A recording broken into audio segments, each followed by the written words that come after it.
semuanya, kenalin nama aku Valda dari Matematika Angkatan 2022. Oke, perkenalkan nama aku Safriani Nusani. Di sini aku sebagai mahasiswa matematika angkatan 2023. Menurut aku pelecehan seksual itu suatu tindakan atau perilaku seseorang yang ranahnya tuh udah ke personal dan itu bisa membahayakan korban atau bahkan merendahkan si korban tersebut, kayak gitu. Oke, kalau menurut aku pelecehan seksual itu adalah tindakan atau perilaku yang bersifat seksual yang tidak menyertakan konsen atau persetujuan kepada orang lain. Dan itu tindakannya tidak hanya sentuhan fisik saja, bisa jadi kayak catcalling dan juga isyarat-isyarat yang bertujuan kepada seksual gitu. Nah, kekerasan seksual ini sangat merugikan korban, apalagi bisa mendapatkan rasa merendahkan diri dan juga rasa malu kepada korban sendiri. Karena kita masih hidup di society yang dimana kayak korban itu takut akan ekspektasi masyarakat. Jadi kayak dia takut dijudge, apalagi kayak stigma negatif dari masyarakat. Jadi dia lebih milih untuk dipendam daripada diomongin kayak gitu. Oke, menurut aku ya, kalau menurut aku tuh kenapa sih masih banyak korban yang tidak berani speak up?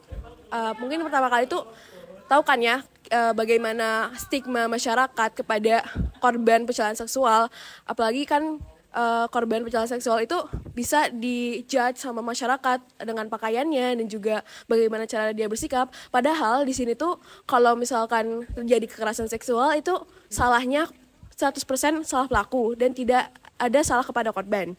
Jadi korban itu merasa takut karena takut dianggap sebagai attention seeker dan juga pengada-ngada masalah. Padahal di sini korbanlah yang menerima hal-hal yang merugikan. Jadi itulah kenapa korban itu nggak bisa speak up ke masyarakat dan juga ke institusi.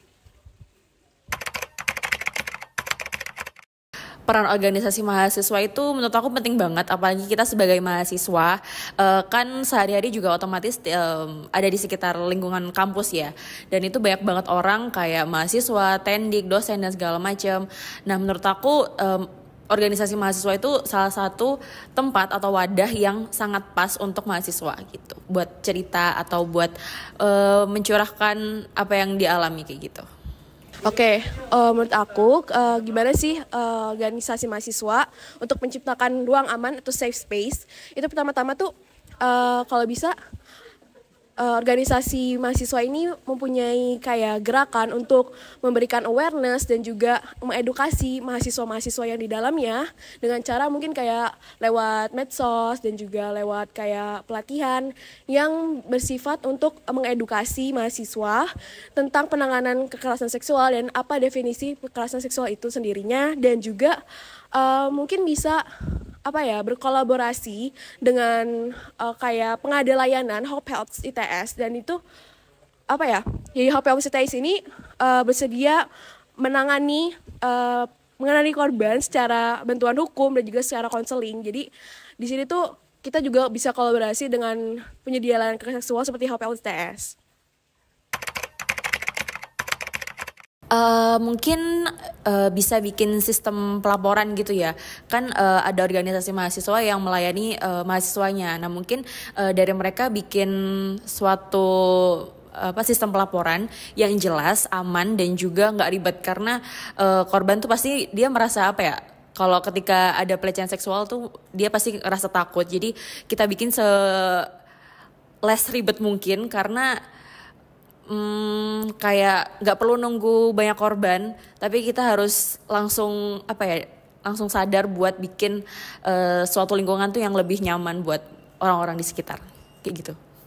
Oke, untuk institusi pendidikan ini tentu apalagi di ITS ini ya, di pengetahuan aku tuh di ITS udah punya Satgas PPKS, jadi Satuan Tugas Pemberantasan Kekerasan Seksual ini udah ada juga dibentuk oleh ITS, dan juga ITS juga sudah, kalau nggak salah ya, sudah mengeluarkan surat keterangan rektor untuk peraturan kekerasan dan penanganan kekerasan seksual. Nah, di situ kalian bisa baca dan akses sendiri. Itu ada panjang dari penanganannya, dari pencegahannya, dan juga bagaimana sih penanganan ini oleh siapa, dan yang terlibat itu ada mahasiswa, tendik, dan juga dosen itu sendiri. Jadi mungkin teman-teman bisa baca sendiri bisa baca sendiri SK yang ada.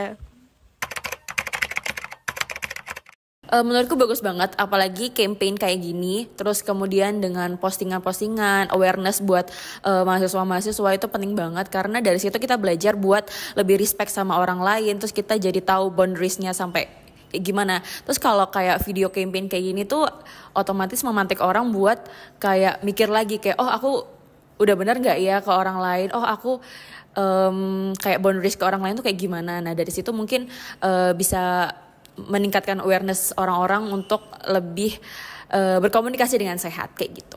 Oke, itu mungkin kayak lebih ke tadi sih yang jawaban aku tadi. Jadi memberikan awareness sih, apalagi di edukasi lewat medsos kan mungkin, atau kayak konten yang bisa menarik perhatian masyarakat. Soalnya kan masih banyak stigma masyarakat yang buruk terhadap korban pelecehan seksual. Dan itu benar-benar harus dihilangkan supaya kekerasan seksual di Indonesia, terutama di lingkungan masyarakat itu bisa berkurang, dan masyarakat jadi tahu kalau misalkan kekerasan seksual bukanlah salah korban dan 1% salah pelaku. Tada! Sekian dari aku, terima kasih.